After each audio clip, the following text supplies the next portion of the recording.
जी तो students welcome to my YouTube channel learn together. मेरा नाम क्रिस्टीना मुबारक है और मैं आपको वेलकम करती हूँ अपनी यूट्यूब चैनल पे। तो ये मैंने कुछ सीरीज़ स्टार्ट की हैं जिस पे हम बेसिक्स ऑफ कंप्यूटर साइंस पे गौर करेंगे, क्योंकि मेरा बेसिक जो कॉन्सेप्ट है, वो मेरा जो पीछे मकसद है आपको सिखाने का, वो ये है कि आपकी इस तरीके से गाइडेंस की जाए कि आपका कॉन्सेप्ट इतना बोल्ड होना चाहिए कि आपको इंटरेस्ट हो जाए कंप्यूटर साइंस में। और अगर आप पहले से ही इंटरेस्टेड हैं तो आपकी हेल्प की जाए, ताकि जो प्रॉब्लम्स मुझे फेस करनी पड़ी मेरी स्टडी के दौरान, वो आने वाले स्टूडेंट्स को ना करनी पड़े और उनकी हेल्प भी हो जाए। उन्हें इजी कॉन्सेप्ट्स दिए जाएं, छोटे वीडियोस बना के उनकी हेल्प की जाए, ताकि हमारा जो नॉलेज है वो ऐसी बढ़ता रहे और बरकतें मिलती रहे हमें। तो स्टार्ट करते हैं। आज का जो मैंने टॉपिक रखा है वो बेसिक्स ऑफ कंप्यूटर साइंस है। अब ये है कि अब जैसे हम मेरे पास 9th क्लास की बुक है, तो मैं 9th क्लास की बुक पे सीरीज़ बनाने वाली हूँ। सारे जितने भी मतलब छोटी सी बुक है, स्टार्टिंग है उसकी प्रोग्रामिंग की। लेकिन अब देखें ना, अब कुछ बच्चे ऐसे हैं जिन्होंने 8th में 7th में या बेसिक्स आपने नहीं पढ़ी हुई कंप्यूटर साइंस की, लेकिन आपने 9th में आके कंप्यूटर साइंस रखी है, तो आपको प्रॉब्लम हो रही है। तो उसके लिए हेल्पफुल यही है कि हम छोटा सा एक कह लें कि इसको थोड़ा सा इंट्रोडक्शन सीख लें कंप्यूटर के बारे में, कि कंप्यूटर है क्या है, ये हम इसमें क्या चीज़ें होती हैं, बेसिक सा बिल्कुल ना, ऐसे छोटा सा बस हम करेंगे इसका, ताकि क्योंकि आप इसमें जितनी डेप्थ में जाएंगे बातें बहुत गहरी आएंगी, लेकिन हम अभी ऊपर ऊपर से थोड़ा सा देखेंगे, ताकि थोड़ा हमारा माइंडसेट बने कि कंप्यूटर है क्या है, इसमें क्या चीज़ें मेन होती हैं, और हम किस चीज़ से हम मतलब हमारा रोज़ वास्ता पड़ता है, लेकिन हमें उनकी डेफिनेशंस नहीं आती। तो ये मैंने अभी जस्ट डेफिनेशंस पे आपको मतलब कि इंट्रोडक्शन ही है। तो देख लेते हैं कंप्यूटर क्या है। Computer it is an electronic device for storing and processing data. अब ये इसकी डेफिनेशन है जो कि छोटे बच्चों को पढ़ाई भी जाती है। Simple words and it is an electronic device. अब कंप्यूटर क्या है? एक इलेक्ट्रॉनिक डिवाइस है जो कि यूज़ किया जाता है जी स्टोर करने के लिए डाटा को और उसको प्रोसेस करने के लिए। आज हम सब कंप्यूटिंग डिवाइसेस यूज़ करते हैं, तो इसकी कोई कहानी सुनाने की तो ज़रूरत है नहीं, क्योंकि हम सबको पता है कि कंप्यूटर क्या है, हम उस पर क्या करते हैं, अपने डाटा को सेव कर रहे होते हैं, स्टोर कर रहे होते हैं, प्रोसेस कर रहे होते हैं, कंप्यूटिंग हो रही होती है। अब ठीक हो गया। अब हमें पता है जी सॉफ्टवेयर होता है कंप्यूटर के अंदर, ये भी हम सबको पता है। अब इसकी छोटी सी अगर हम डेफिनेशन देख लें तो सिंपल वर्ड्स हैं। आप इसको कह सकते हो set of instructions given to a computer to perform a specific task. अच्छा जी, अब आपने अपने कंप्यूटर को एक इंस्ट्रक्शन दी है, ठीक है, तो कोई आपने उससे स्पेसिफिक टास्क परफॉर्म करवाना है, तो उसके लिए हम एक स्पेसिफिक सॉफ्टवेयर इंस्टॉल कर लेते हैं कंप्यूटर के अंदर। जैसे हमने गेमिंग का सॉफ्टवेयर इंस्टॉल किया है, तो जो इंस्ट्रक्शंस फॉलो करेगा कंप्यूटर वो गेमिंग के अकॉर्डिंग ही होंगी। तो ये चीज़ आ गई हमारे पास। और फिर हम देख लेते हैं जी हार्डवेयर।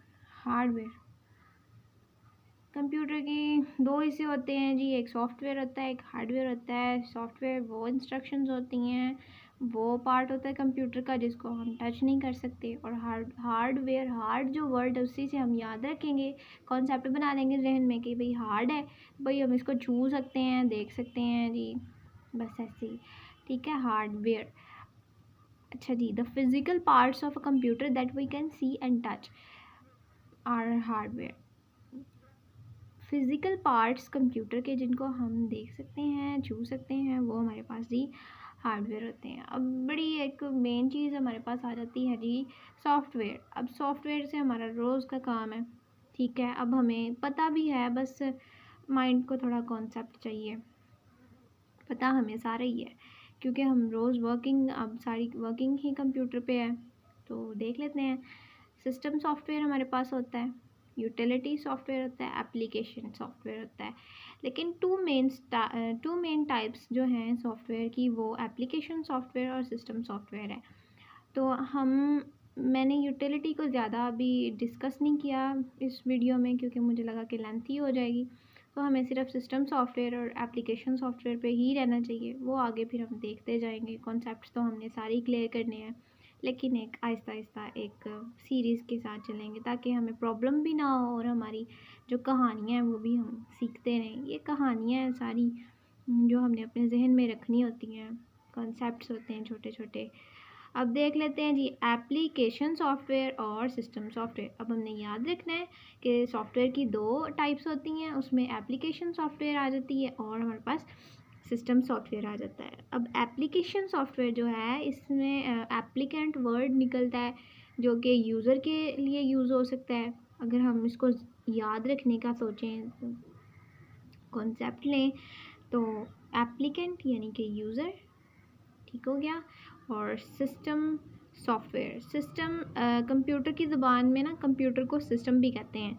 सिस्टम यानी कि कंप्यूटर, ऐसा सॉफ्टवेयर जो कि सिस्टम के लिए यानी कंप्यूटर के लिए बनाया गया है, कंप्यूटर के लिए ज़रूरी है, वो सिस्टम सॉफ्टवेयर है। और ऐसा सॉफ्टवेयर जो कि एप्लीकेंट के लिए ज़रूरी है यानी कि यूज़र के लिए ज़रूरी है, उसको एप्लीकेशन सॉफ्टवेयर कहा जाता है। अब इसकी डेफिनेशन देख लेते हैं। Application software, it is a software design to fulfil the needs of the users. और फिर मैंने आगे एप्लीकेंट्स लिखा है, द एप्लीकेंट्स, ठीक है। Example YouTube. अब ये एप्लीकेंट लिखने का मकसद ये था कि एप्लीकेशन से वर्ड निकलता है एप्लीकेंट, एप्लीकेंट्स यानी कि यूज़र्स। तो हमें याद है कि एप्लीकेशन सॉफ्टवेयर किसके लिए डिज़ाइन किया जाता है, यूज़र्स के लिए, एप्लीकेंट्स के लिए, ठीक हो गया। जैसे कि हमारे पास यूट्यूब आ जाता है, तो यूट्यूब जो है ये हमारे लिए यानी यूज़र्स के लिए डिज़ाइन किया गया सॉफ्टवेयर है। यानी अगर हम इसकी एग्ज़ाम्पल ले लें कि जो हमें याद रहे, तो ऐसे है जैसे आपने एक नया कंप्यूटर लिया है, कोई आपने ख़रीदा है सिस्टम, तो सिस्टम आपने यूज़ करना है। उसको यूज़ करने से पहले सिस्टम आपसे ये नहीं कहेगा कि भाई पहले मेरे में यूट्यूब इंस्टॉल करो तो फिर ही मैं रन करूँगा, फिर ही आप मेरे पे कोई काम कर सकते हो या आप फिर ही मुझे यूज़ कर सकते हो, पहले यूट्यूब इंस्टॉल करके लाओ। ऐसा तो कुछ भी नहीं है, ऐसा तो है ही नहीं है। अगर मेरे फ़ोन के अंदर यूट्यूब ऐप इंस्टॉल ना भी हो, ऐप यानी कि एप्लीकेशन सॉफ्टवेयर, यानी कि अगर मेरे फ़ोन के अंदर या मेरे लैपटॉप के अंदर यूट्यूब इंस्टॉल नहीं भी है, तो भी मेरा लैपटॉप तो रन कर रहा है, वो तो काम कर रहा है। यानी वो सिस्टम के लिए ज़रूरी नहीं है। उसकी ज़रूरत, यूट्यूब की ज़रूरत मुझे यानी यूज़र को पड़ी है, तो मैंने उसको फिर इंस्टॉल किया है, क्योंकि वो एप्लीकेशन सॉफ्टवेयर है जो कि मेरी यानी यूज़र की नीड को पूरा करने के लिए डिज़ाइन किया गया। क्लियर हो गया। अब हम आ जाते हैं जी अपने सिस्टम सॉफ्टवेयर पे। सिस्टम हम बात कर चुके हैं, सिस्टम कहते हैं कंप्यूटर को। System software is a software designed to provide a platform for other softwares. अच्छा जी, अब उसी एग्जांपल को लेके चलते हैं। तो जैसे ये कह रहा है, system software is a software, ऐसा सॉफ्टवेयर है design to provide a platform, जो कि एक प्लेटफॉर्म देता है दूसरे सॉफ्टवेयर्स को कि वो क्या कर सकें, रन कर सकें। प्लेटफॉर्म प्रोवाइड कर देता है। जैसे कि देखें, आपने नया कंप्यूटर लिया है, वही वाली हम लोग एग्जांपल ले रहे हैं। नया आपने कंप्यूटर ख़रीदा है, उसके अंदर आपने विंडो नहीं इंस्टॉल की हुई, तो आपका जो कंप्यूटर है वो वर्क नहीं कर सकता। ये तो सबको पता है, कॉमन सी बात है। अब आप एज ए कंप्यूटर स्टूडेंट तो आपको पता होना चाहिए, क्योंकि वो सिस्टम सॉफ्टवेयर है। विंडोज़, मैकिन्टोश, ये सिस्टम सॉफ्टवेयर्स हैं और ये सिस्टम की नीड है। सिस्टम यानी कि हमारा कंप्यूटर, ये कंप्यूटर की नीड है जो कि हमें फुलफ़िल करनी ही पड़ती है, ठीक है। और जैसे ही हम अपने फ़ोन के अंदर विंडोज़ इंस्टॉल कर लेते हैं, उसके बाद हम मल्टीपल एप्लीकेशन सॉफ्टवेयर्स इंस्टॉल करते हैं और यूज़ करते हैं। अब मेरा कोई काम नहीं है विंडोज़ से और कंप्यूटर का कोई काम नहीं है यूट्यूब से। आपने विंडोज़ इंस्टॉल की है, विंडोज़ एक सिस्टम सॉफ्टवेयर है, उसने एक प्लेटफॉर्म दे दिया डिफरेंट सॉफ्टवेयर्स को कि वो रन कर सकें। जैसे यूट्यूब, पहले आप विंडोज़ इंस्टॉल करेंगे तो आप फिर उसमें यूट्यूब या जो भी गेमिंग वीडियोस या फिर लेक्चर वीडियोस जो भी आप सॉफ्टवेयर्स उनके लिए इंस्टॉल करते हैं तो वो सारे हो सकते हैं। तो इसमें हमारा क्लियर हो गया कि दो सॉफ्टवेयर हैं, सिस्टम सॉफ्टवेयर और application software. System for computer, application for applicant यानी कि फॉर यूज़र। क्लियर हो गया। So students, thank you for watching my video. अगर आपको अच्छी लगती है, आपको समझ आती है या आपको इसमें इंटरेस्ट आता है तो मेरी अगली वीडियोस को भी ज़रूर देखिएगा, क्योंकि उसमें भी आपके लिए नॉलेज ही होगा। हम सीखेंगे, लाजमन सीखेंगे, और जो सीखेंगे वो हमारे कॉन्सेप्ट्स। अब एक दफ़ा जो आपने सुन लिया, क्योंकि एक वर्ड को अगर 3 दफ़ा मैं बोल रही हूँ तो जाहिर सी बात है आप भूल नहीं सकते। और कंप्यूटर बहुत इंटरेस्टिंग सब्जेक्ट है। तो बाकी best of luck, God bless you all.